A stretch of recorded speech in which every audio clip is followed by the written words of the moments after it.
Marcus had just finished his morning coffee when the doorbell rang. He wasn't expecting anyone, especially not at 8 in the morning on a Tuesday. Living alone in his modest suburban home, unexpected visitors were rare. He walked to the front door, still wearing his pajamas and slippers, and peered through the peephole. A well-dressed woman in her 30s stood on his porch, holding a clipboard and wearing a bright smile. She had shoulder-length blonde hair, professional attire, and carried herself with the confidence of someone who was used to getting what she wanted. Marcus hesitated for a moment, wondering if she was selling something or perhaps conducting a survey. He opened the door but kept the security chain attached, creating just enough space to speak through. The woman's smile widened as she saw him, and she immediately launched into what sounded like a rehearsed speech. "Good morning, sir. My name is Jennifer, and I'm here representing the Home Energy Efficiency Program. We're working in your neighborhood today to help homeowners like yourself save hundreds of dollars on their energy bills. I noticed your house has some amazing potential for energy savings." Marcus raised an eyebrow. He had lived in this house for 15 years and knew every inch of it. His energy bills were already quite reasonable, and he had recently installed new insulation in the attic. Something about this woman's approach felt off, but he decided to hear her out. "What exactly are you talking about?" he asked, maintaining his position behind the partially open door. Jennifer's eyes lit up as if she had been waiting for this question. She flipped through her clipboard dramatically and pulled out what appeared to be an official-looking document. "According to our records, your home qualifies for a government rebate program that could save you up to $3,000. But here's the thing. We can only process applications today because our team is moving to the next district tomorrow." The urgency in her voice was unmistakable, and Marcus recognized it as a classic sales tactic. He had worked in retail for several years during college and had seen similar approaches countless times. The artificial time pressure was always the first red flag. "What records are you talking about?" Marcus asked, genuinely curious about how she would respond. "I haven't applied for any program and I haven't given anyone permission to evaluate my home." Jennifer didn't miss a beat. She pointed to a van parked across the street with some kind of company logo on the side. "Our thermal imaging team conducted a preliminary scan of all homes in this neighborhood last week. Your house showed significant heat loss, which means you're literally throwing money away every month." Marcus glanced at the van, noting that it looked like a standard work vehicle with magnetic signs that could easily be removed. The whole setup was becoming more suspicious by the minute, but he found himself oddly fascinated by the elaborate nature of the scam. "That's interesting," he said, "because last month I had a professional energy audit done by the utility company, and they said my home was actually quite efficient. In fact, they commended me on the recent improvements I've made." For just a split second, Jennifer's confident expression faltered, but she quickly recovered. "Well, different companies use different standards. Our equipment is much more advanced than what the utility companies typically use. We can detect issues that others miss." Marcus almost smiled at her persistence. He decided to play along a bit longer to see how far she would go with her story. "Okay, so what would this program involve?" Jennifer's enthusiasm returned full force. "It's really quite simple. The program covers the cost of a complete home energy makeover. New windows, upgraded insulation, a high-efficiency heating system, even solar panels if your roof can support them. The total value could be anywhere from $15,000 to $30,000. "And what would I need to pay?" Marcus asked, knowing that this was where the real scam would reveal itself. "That's the beautiful part," Jennifer said, her voice taking on an almost conspiratorial tone. "Because of the government rebates and our special partnership with the manufacturers, your out-of-pocket cost would only be $2,500. And even that gets refunded to you within 60 days through the rebate program." There it was, the hook. Marcus knew that once someone paid that initial fee, they would never see the money again, and no work would ever be done on their home. The scammers would disappear, leaving their victims out thousands of dollars with no recourse. $2,500, Marcus repeated thoughtfully. "And you need this today?" "Unfortunately, yes," Jennifer said, pulling out what appeared to be a contract from her clipboard. "The program has limited funding, and we can only guarantee your spot if we can process the paperwork today." "I know it seems like a lot of money, but when you consider that you'll get it all back plus save thousands on your energy bills, it's really a no-brainer." Marcus nodded slowly, as if he was considering the offer. "You know what, Jennifer? This does sound like an amazing opportunity, but I have one small problem. What's that? She asked, leaning forward slightly with anticipation. I'm not actually the homeowner, Marcus said with a straight face. I'm just house-sitting for my brother while he's out of town. He's the one who would need to make this kind of decision. Jennifer's face showed a flash of frustration before she composed herself again. When will he be back? Maybe I could speak with him over the phone. He's on a business trip in Japan, Marcus continued, enjoying the way her confidence was starting to crack. Different time zones, you know. Very hard to reach him during business hours here. The woman stood there for a moment, clearly trying to figure out her next move. Marcus could almost see the wheels turning in her head as she tried to salvage what she thought was going to be an easy mark.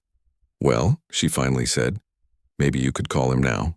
I'm sure he wouldn't want to miss out on an opportunity like this. The savings are just too significant to pass up. Marcus pretended to consider this suggestion seriously. You know what? Let me get my phone and see if I can reach him. Why don't you wait right here? As he started to close the door, Jennifer quickly stepped forward. Actually, maybe it would be better if I came inside while you make the call. That way I can answer any questions he might have directly. And there was the final confirmation Marcus needed. No legitimate business representative would try to push their way into someone's home, especially when that person had just told them they weren't the decision maker. This was definitely a scam, and now it was time to shut it down.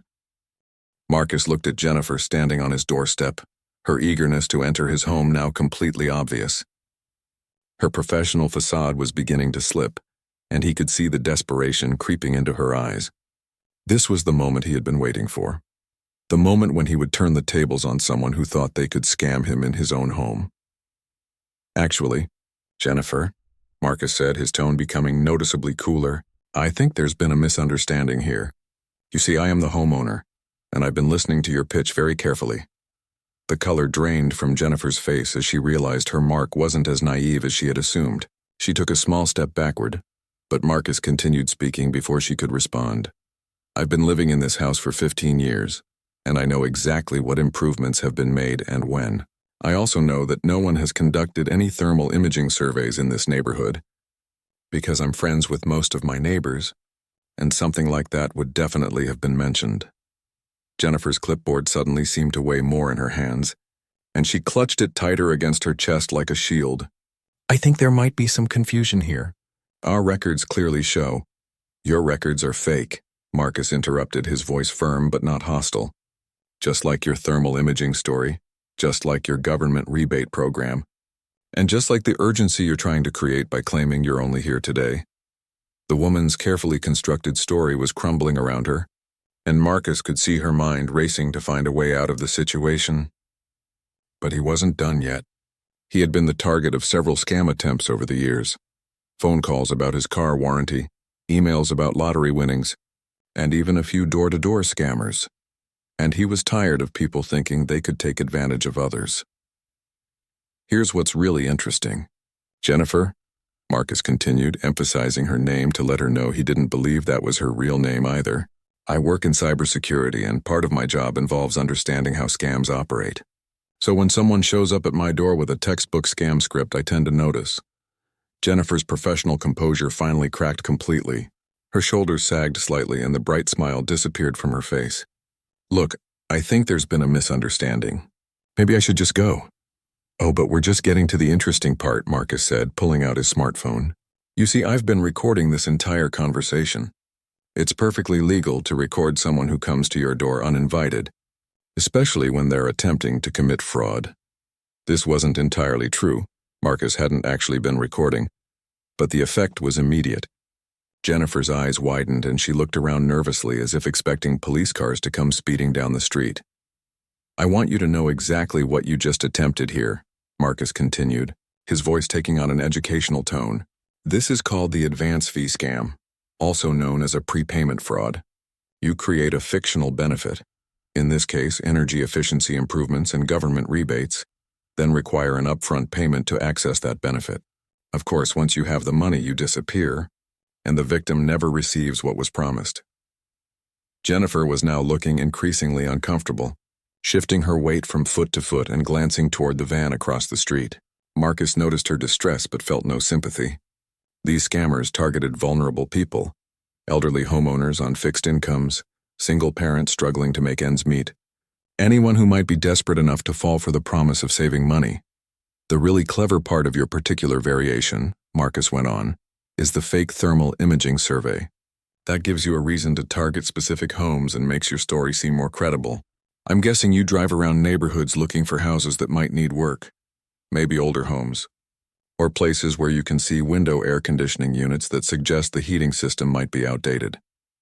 I don't know what you're talking about, Jennifer said weakly.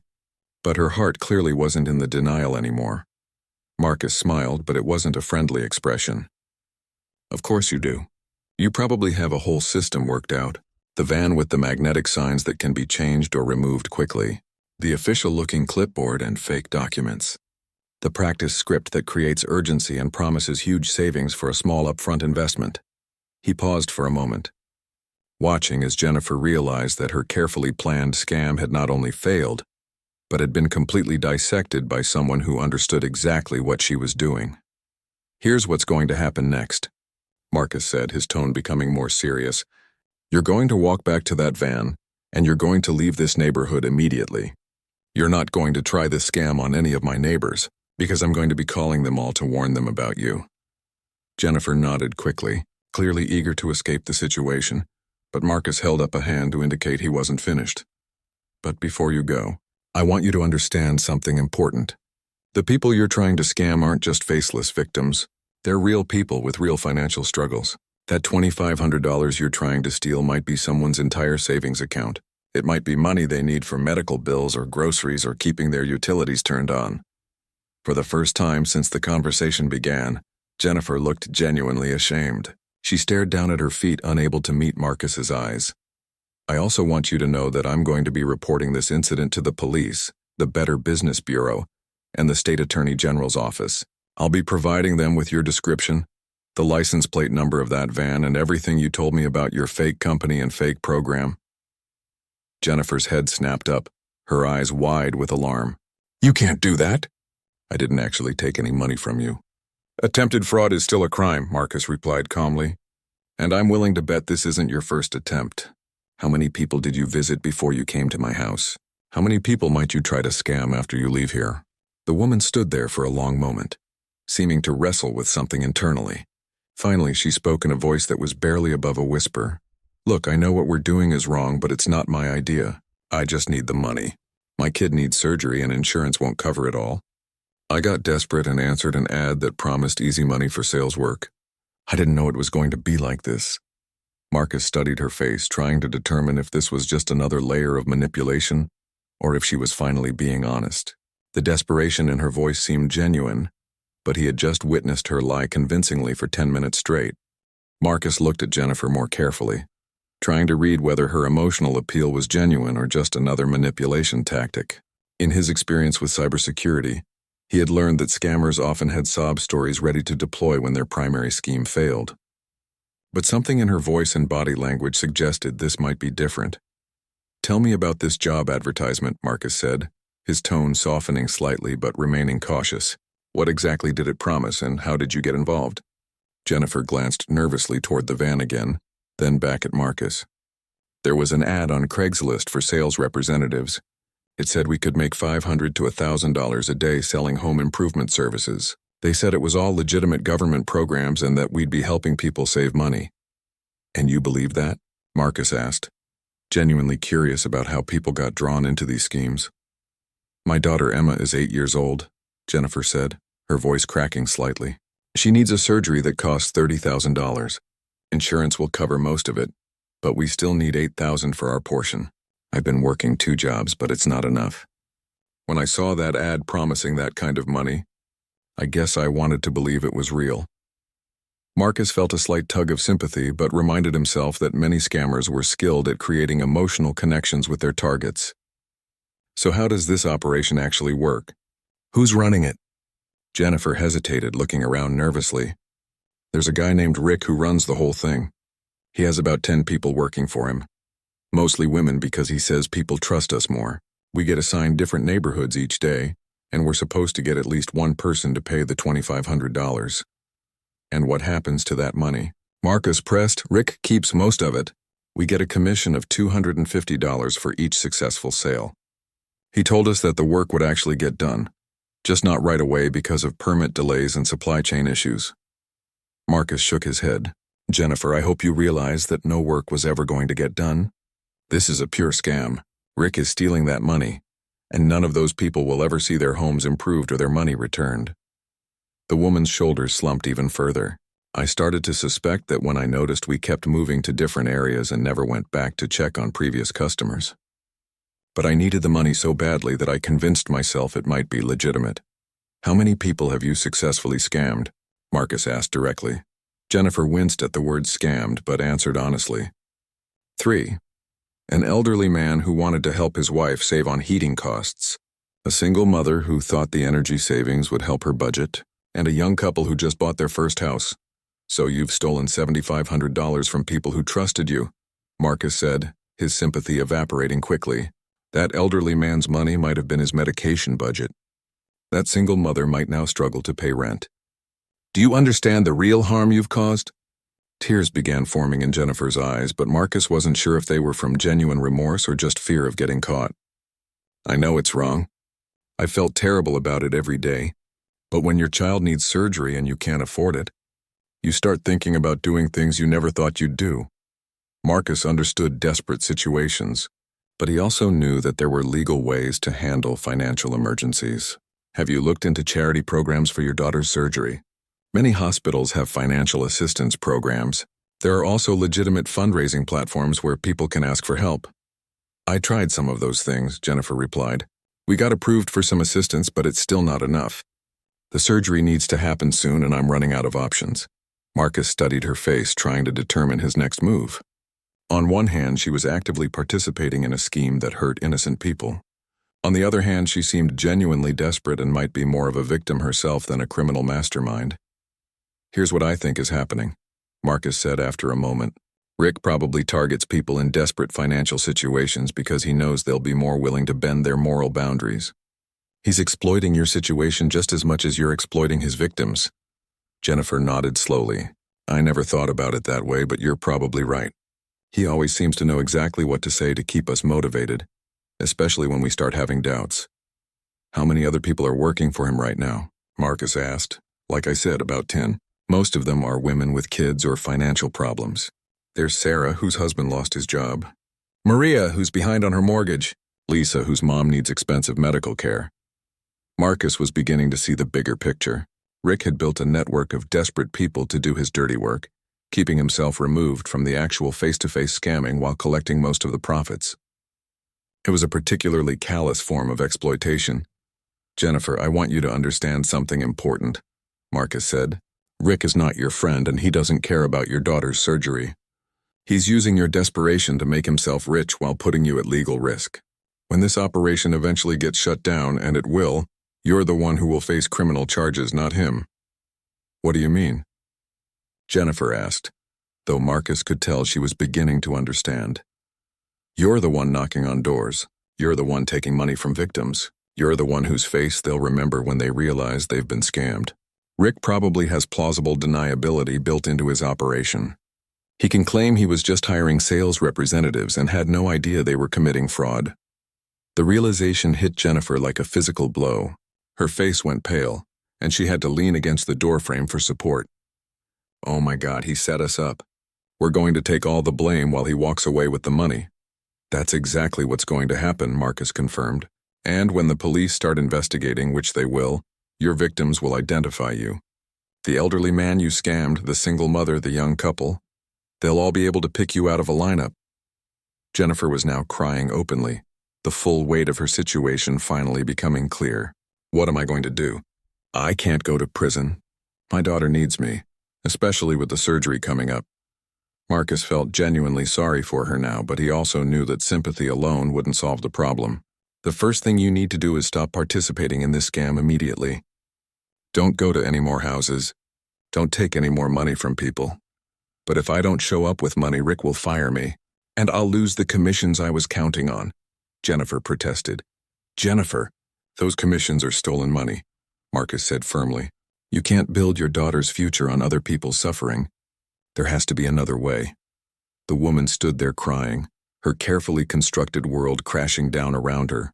Marcus realized that this conversation had become much more complicated than he had anticipated when he first opened his door. Marcus watched Jennifer cry on his doorstep and felt the weight of the situation settling on his shoulders. What had started as a simple matter of shutting down a scammer had evolved into something much more complex. He was faced with a woman who was clearly desperate, possibly being exploited herself, but who had still caused real harm to innocent people. "Jennifer, look at me," Marcus said gently. When she raised her tear-stained face, he continued, "I believe you when you say you're desperate to help your daughter, but I need you to understand that what you're doing isn't helping her. It's putting her future at risk too." "What do you mean?" Jennifer asked, wiping her eyes with the back of her hand. "If you get arrested for fraud, what happens to Emma then? Who takes care of her while you're dealing with criminal charges? Who pays for her surgery if you're in jail or have a criminal record that makes it impossible to find legitimate work?" The question hit Jennifer like a sledgehammer. In her desperation to find quick money, she hadn't considered the long-term consequences of her actions. "I just thought if I could make enough money quickly, we'd be okay. I didn't think about what would happen if I got caught." "That's exactly what Rick was counting on," Marcus replied. "He's preying on people who are too desperate to think clearly about the risks. He's gambling with your future and your daughter's future, not his own." Jennifer leaned against the doorframe again, looking physically and emotionally exhausted. "So what am I supposed to do, just give up? Let my daughter suffer because I can't afford her surgery?" Marcus had been thinking about this question while they talked. "No, but you need to find legal solutions. Have you contacted the hospital's financial aid department? Many hospitals will work with patients on payment plans or even forgive portions of medical debt for people in financial hardship. I filled out some paperwork, but they said we make too much money to qualify for full assistance," Jennifer replied. "We're in that terrible middle ground where we make too much for charity, but not enough to actually afford what we need." Marcus nodded, understanding the frustrating reality many families faced with medical expenses. "What about crowdfunding?" GoFundMe campaigns for children's medical expenses are often successful, especially when the need is genuine and well documented. "I looked into that too," Jennifer said. "I even started a campaign, but it's only raised about $1,200 so far. Most people don't know us well enough to donate significant amounts." Marcus was beginning to appreciate how thoroughly Jennifer had explored legitimate options before turning to illegal ones. It didn't excuse her actions, but it explained them. "What about medical credit companies? There are organizations that specifically provide loans for medical procedures." "They all want credit scores higher than mine," Jennifer replied bitterly. "Apparently, being a single mother working two low-paying jobs doesn't make you a good credit risk even when you're trying to pay for your child's surgery." Marcus felt frustrated by the systemic problems that led people like Jennifer to make desperate choices. But he also knew that understanding the root causes didn't change the immediate situation. "Jennifer, I need to ask you something, and I want you to be completely honest. Are you willing to stop this scam right now, today, even if it means you won't make any more money from it?" Jennifer was quiet for a long moment, clearly wrestling with the decision. "If I stop now, Rick will keep all the money from the people I've already scammed. At least if I keep working, I might be able to earn enough to actually help Emma. But that money would come from scamming more innocent people," Marcus pointed out. "Are you prepared to look more elderly people in the eye and steal their savings? Are you prepared to take money from more single mothers who are struggling just like you are?" The question hung in the air between them. Marcus could see the internal battle playing out on Jennifer's face as she confronted the moral reality of what she was being asked to continue doing. "I keep telling myself that these people can afford it," Jennifer said quietly. "The houses in the neighborhoods we target are nice. The people seem comfortable. I convince myself that losing $2,500 won't destroy their lives." "But you don't actually know that," Marcus replied.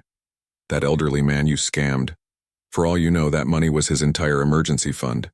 The single mother? That might have been money she was saving for her own child's needs.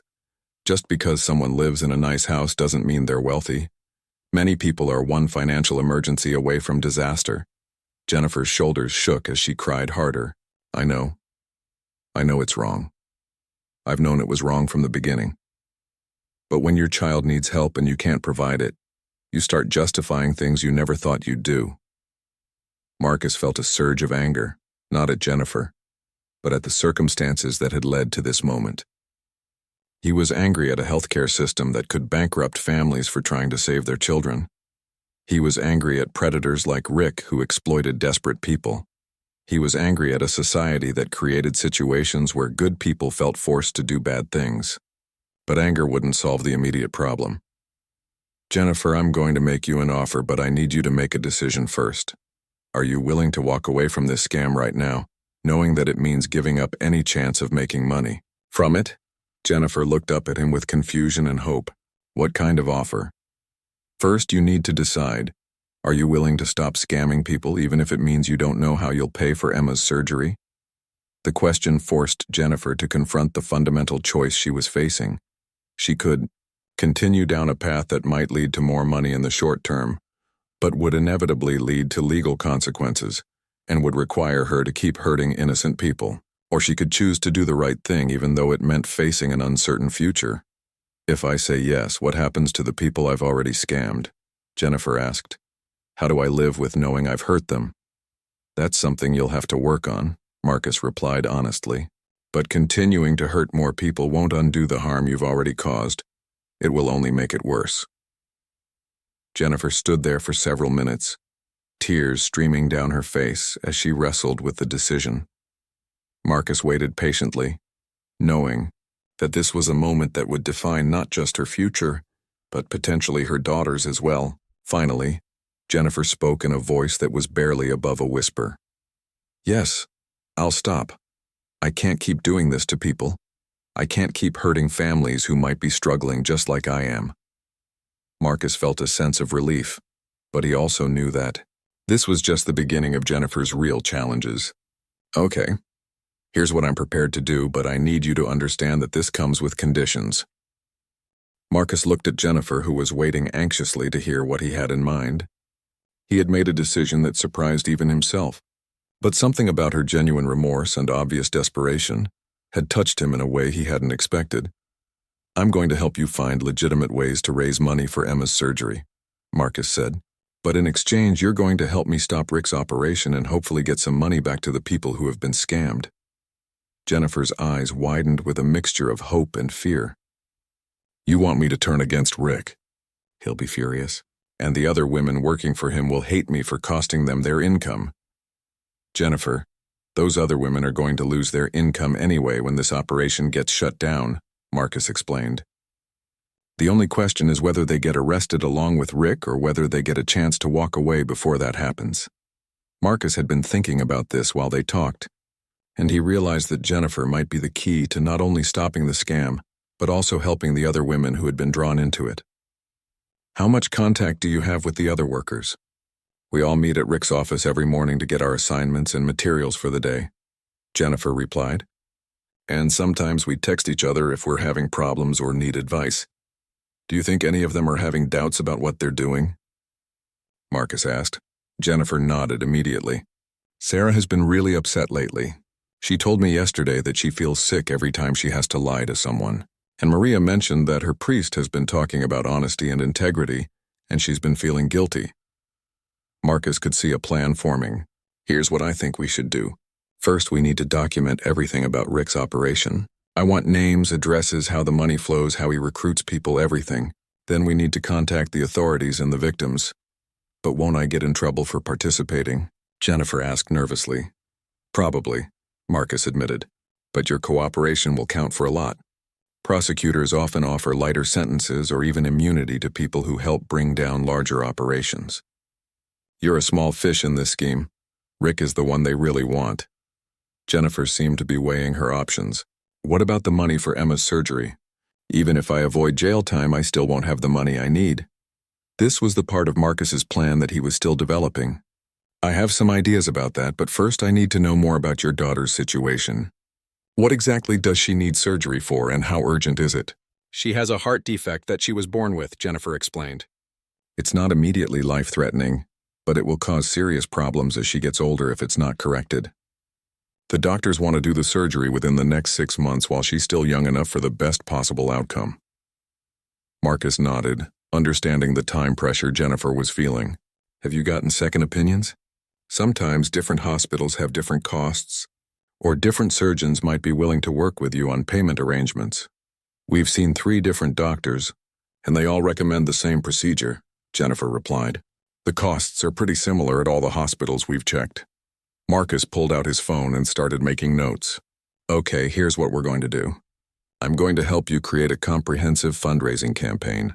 Not just a GoFundMe page, but a real strategy that includes community outreach, social media, local media attention, and corporate sponsorship requests. Jennifer looked skeptical. I've tried fundraising before. People just don't have extra money to give to strangers. That's because you were trying to do it alone, Marcus replied. I work in technology, which means I understand social media marketing, viral content, and how to reach large audiences. I also have connections in the local business community who might be willing to help. Why would you do all this for me? Jennifer asked suspiciously.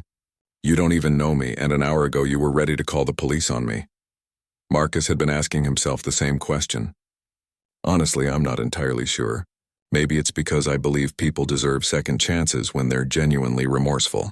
Maybe it's because I'm angry at a system that puts parents in impossible situations. Or maybe it's because I think stopping Rick's operation is more important than punishing you. He paused for a moment, then continued. But I want to be clear about something. This offer comes with strict conditions. You stop the scamming immediately. You help me gather evidence against Rick. You cooperate fully with law enforcement.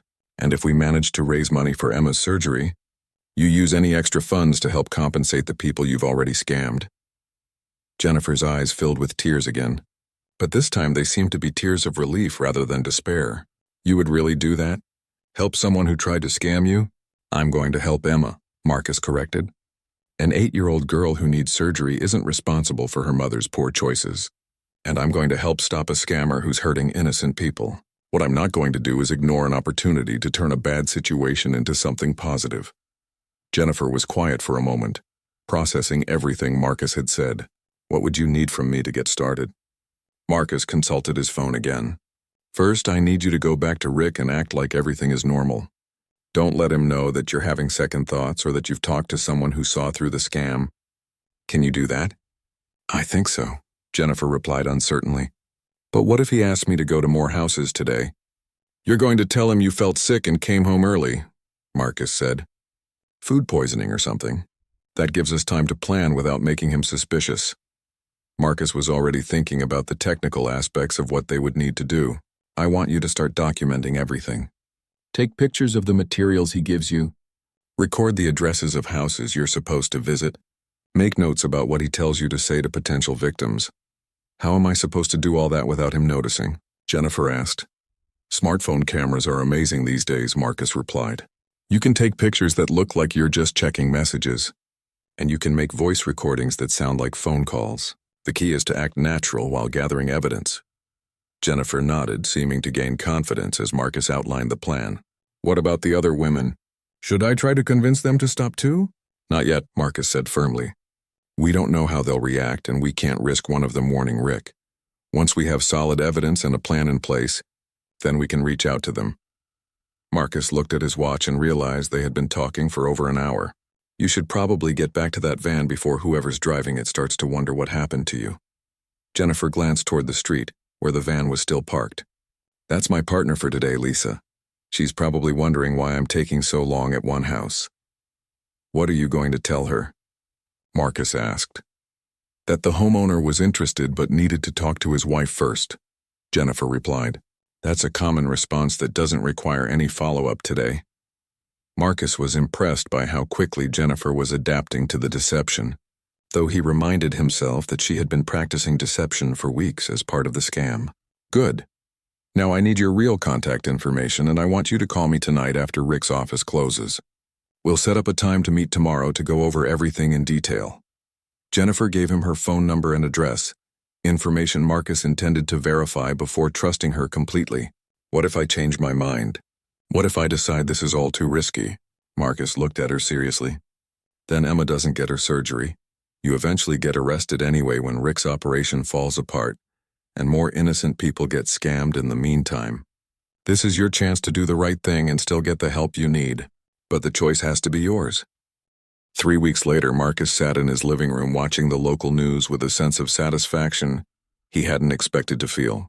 The reporter was standing outside a small office building downtown, describing the arrest of Rick Morrison and the shutdown of what she called an elaborate home improvement scam that targeted elderly and vulnerable homeowners throughout the metro area.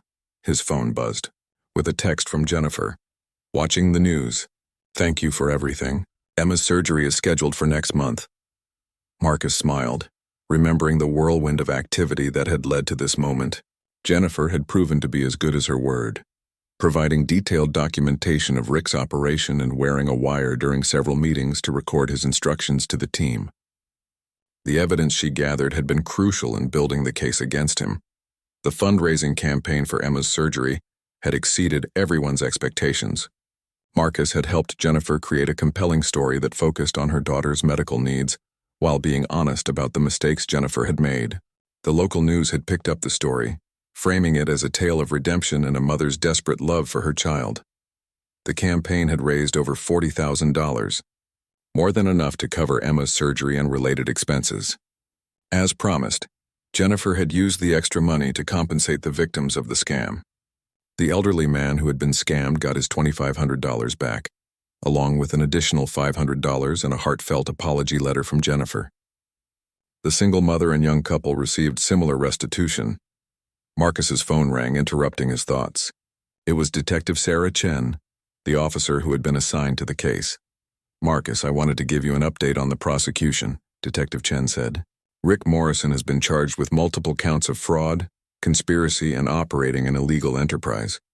He's looking at significant prison time, especially since this wasn't his first offense. What about Jennifer and the other women? Marcus asked, though he already knew the answer. Jennifer's cooperation was instrumental in building our case, the detective replied. The prosecutor has agreed to a plea deal that includes community service and restitution, but no jail time. The other women who came forward after Jennifer contacted them are getting similar deals. Marcus was relieved to hear this. In the weeks following Rick's arrest, Jennifer had reached out to her former co-workers and convinced most of them to cooperate with the investigation. Sarah had been eager to help once she learned that her participation in the scam was being used to exploit her desperate financial situation. Maria had been horrified to realize how the scam conflicted with her religious values and had immediately agreed to testify against Rick. There is one more thing, Detective Chen continued.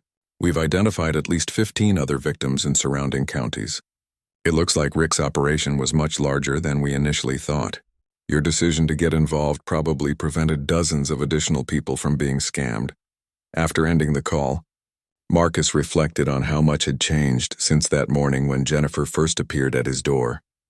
He had started the day planning to simply reject a scammer and get back to his coffee. Instead, he had found himself in the middle of a complex situation that challenged his assumptions about right and wrong, victims and perpetrators. The doorbell rang, interrupting his thoughts. Marcus opened the door to find Jennifer standing there with a young girl who could only be Emma. The child had Jennifer's blonde hair, but a brighter, more innocent version of her mother's smile. I hope you don't mind us stopping by, Jennifer said. Emma wanted to meet the man who helped make her surgery possible. Marcus knelt down to Emma's level. You must be the famous Emma I've heard so much about. How are you feeling about your surgery? I'm a little scared, Emma admitted. But Mommy says it will make my heart work better and then I can play soccer like the other kids. Your mommy is right, Marcus said gently. And you're very brave for going through with it. Emma reached into her backpack and pulled out a handmade card decorated with crayon drawings of hearts and flowers. I made this for you to say thank you. Marcus accepted the card with genuine emotion. Inside, Emma had written in careful 8-year-old handwriting, "Thank you for helping my mommy be good again and for helping fix my heart." Jennifer's eyes filled with tears as Marcus read the card. She doesn't understand everything that happened, but she knows you helped us when we needed it most. How are you doing with everything? Marcus asked Jennifer. The legal situation, the publicity, starting over? It's been hard, Jennifer admitted. I lost my jobs when the story came out, and some people in our neighborhood treat me differently now. But I've found work with a nonprofit that helps families navigate medical debt, and it feels good to use my experience to help people in legitimate ways. Marcus was impressed by how Jennifer had turned her knowledge of the healthcare financing system into something positive. That sounds like exactly the kind of work you should be doing. I've also been speaking to community groups about how scams work and how people can protect themselves, Jennifer continued. The district attorney's office asked me to be part of their fraud prevention program. It's my way of trying to make up for the harm I caused. Emma had wandered over to Marcus's bookshelf and was examining his collection of technology books. "Are you a computer scientist?" she asked with the directness that only children possess. "Something like that," Marcus replied. "I help protect people's information on computers." "Like a superhero?" Emma asked hopefully. Marcus laughed. "More like a superhero's technical support team." As they prepared to leave, Jennifer turned to Marcus one more time. "I know I can never fully repay what you did for us, but I want you to know that you changed our lives. Not just by helping with the money, but by showing me that people can choose to do good even when someone has wronged them." Marcus watched them walk back to their car, Emma skipping beside her mother, and felt a profound sense of satisfaction. He had started that morning thinking in simple terms about right and wrong, victim and perpetrator. But the situation had taught him that real life was much more complicated than that. People made bad choices for complex reasons, and sometimes the best response wasn't punishment but understanding and an opportunity for redemption. Jennifer had been both a victim and a perpetrator, and treating her as both had led to a better outcome for everyone involved. His phone buzzed with another text, this one from Detective Chen. "Thought you'd want to know. We just arrested 2 other scam operations using the information and techniques from your case. Your willingness to get involved is having a much bigger impact than you probably realize." Marcus smiled and put his phone away. Tomorrow he would go back to his normal routine of protecting people's digital information from cybercriminals. But today, he was proud to have helped protect people from a different kind of threat, one that had knocked on his door and given him the chance to make a real difference in the world. He looked at Emma's card one more time, struck by her innocent observation that he had helped her mother be good again. Sometimes, Marcus realized the most powerful thing you could do for someone wasn't to punish them for their mistakes, but to help them find a way to do better. And sometimes the person who tried to scam you at your own door might just need someone to believe they were capable of being good again.